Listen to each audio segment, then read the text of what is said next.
तो फ्रेंड्स, आइए आज डिटर्मिनेंट मैट्रिक्स के प्रॉपर्टी बेस्ड ऑब्जेक्टिव क्वेश्चन को डिस्कस करते हैं, जो एग्जाम्स के लिए वेरी वेरी इंपॉर्टेंट है। आईआईटी मेंस, एडवांस, 12 सबके लिए बहुत ज़्यादा इंपॉर्टेंट है। देखिए, आइए पहले हम लोग उस नोट को समझते हैं, ठीक है ना, जो यूज होना है। if A is a matrix, if A is a matrix of order n by n, मान लीजिए एक मैट्रिक्स है कैपिटल A जो n by n ऑर्डर का है, ठीक है, and determinant A equal to, determinant A की वैल्यू कुछ है, मान लीजिए determinant A equal to suppose small a, then determinant of adjoint A, then determinant of adjoint A, that means जो मैट्रिक्स है A, उसका एडजॉइंट लेंगे, डिटर्मिनेंट निकालेंगे, तो ये वैल्यू किसकी इक्वल आएगी? ये वैल्यू आएगी determinant of A to the power n minus 1। That means adjoint A के डिटर्मिनेंट की वैल्यू क्या हो जाएगी? Small a to the power n minus 1। ये एक बहुत इंपॉर्टेंट रिजल्ट है, इस रिजल्ट को आपको माइंड में रखना चाहिए, ठीक है। इसके क्वेश्चंस आप कर सकते हो। अब इसकी वैल्यू मान लो कुछ गिवन है, इक्वेशन है, सॉल्व कर लेते हैं। एग्जांपल देखिए, सपोज ए जो है ना, ए जो मैट्रिक्स है वो 3/3 टाइप का है। ए मैट्रिक्स क्या है? 3/3 टाइप का है, ठीक है ना। अब मान लीजिए डिटर्मिनेंट ए की वैल्यू गिवन है 5, then determinant of adjoint A की वैल्यू क्या होगी? डिटर्मिनेंट ऑफ एडजॉइंट ए की वैल्यू आप देखिए नोट को, ये कहता है वैल्यू क्या होगी?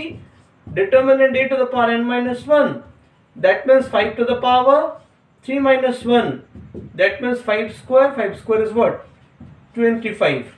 तो जब भी आपके पास एक डिटर्मिनेंट की वैल्यू गिवन हो, उसका ऑर्डर गिवन हो, एक डिटर्मिनेंट का ऑर्डर गिवन हो, एक मैट्रिक्स का ऑर्डर गिवन हो, ठीक है, उसके डिटर्मिनेंट की वैल्यू गिवन हो, तो उस मैट्रिक्स के एडजॉइंट के कॉरेस्पॉन्डिंग डिटर्मिनेंट को फाइंड करना इस नोट से बहुत इजी हो जाता है। वेरी सिंपली आप उसको आंसर कर लेते हो, ठीक है। एक और नोट को देखते हैं। मैट्रिसेस डिटर्मिनेंट्स में ढेर सारे प्रॉपर्टीज हैं, उन प्रॉपर्टीज को आप माइंड में रखोगे तो बहुत अच्छा है, अदरवाइज बहुत डिफिकल्टी हो जाएगी प्रॉब्लम को सॉल्व करने में। सेकेंड पॉइंट को देखिए, if A is a matrix, if A is a matrix of order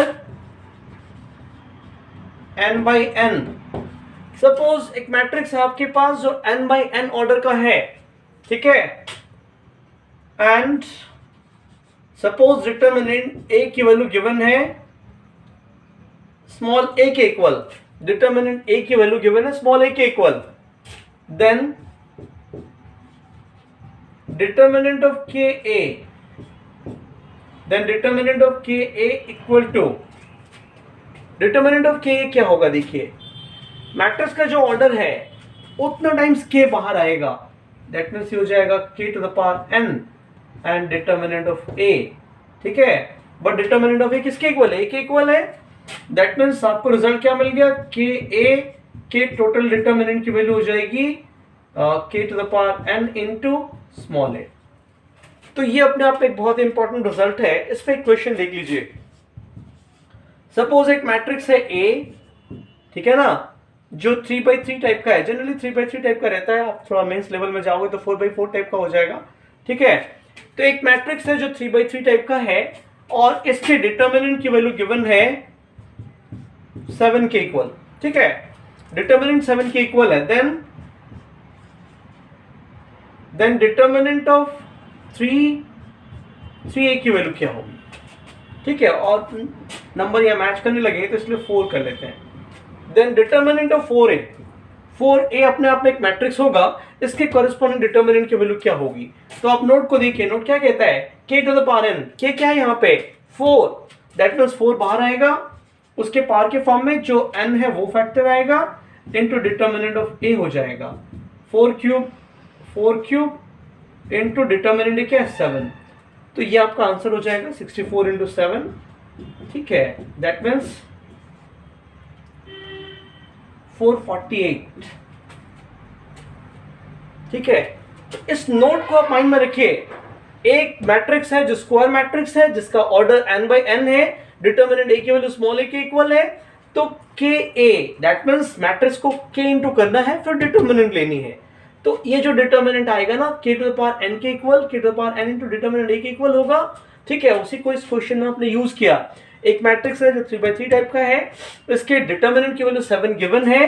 अब मान लीजिए आपने इस मैट्रिक्स को 4 इंटू किया और फिर डिटर्मिनेंट लिया, तो इसका आउटपुट क्या होगा, 4 का क्यूब बाहर आएगा, जो भी ऑर्डर होगा उतना यहाँ पावर के फॉर्म में आपको देखने को मिलेगा, into determinant A as it is रहेगा। 4 का cube into determinant A 7 given था, पुट कर दिया आपने, तो ये 448 आ गया। ठीक है, एक और भी बहुत अच्छा सा रिजल्ट है, उस रिजल्ट को देखिए, दैट्स वेरी इंपॉर्टेंट। देखिए मैट्रिसेस में ऐसा है ना, in general A B equal to B A, generally A B B A के इक्वल होता है। और एक रिजल्ट देखिए, ए बी का इनवर्स करोगे तो क्या हो जाएगा, ए बी का इनवर्स करोगे सपोज, तो वो भी B inverse into A inverse हो जाएगा। रिवर्सल लॉ फॉलो होता है यहाँ पे, that's very interesting to know. A B का इनवर्स क्या हो गया, B inverse into A inverse. अब मान लीजिए इसे में आप लिखते हो A B C whole inverse, तो रिजल्ट क्या होगा, C inverse B inverse and A inverse, C inverse B inverse A inverse हो जाएगा। तो A B equal to B A होता है इन मैट्रिसेस।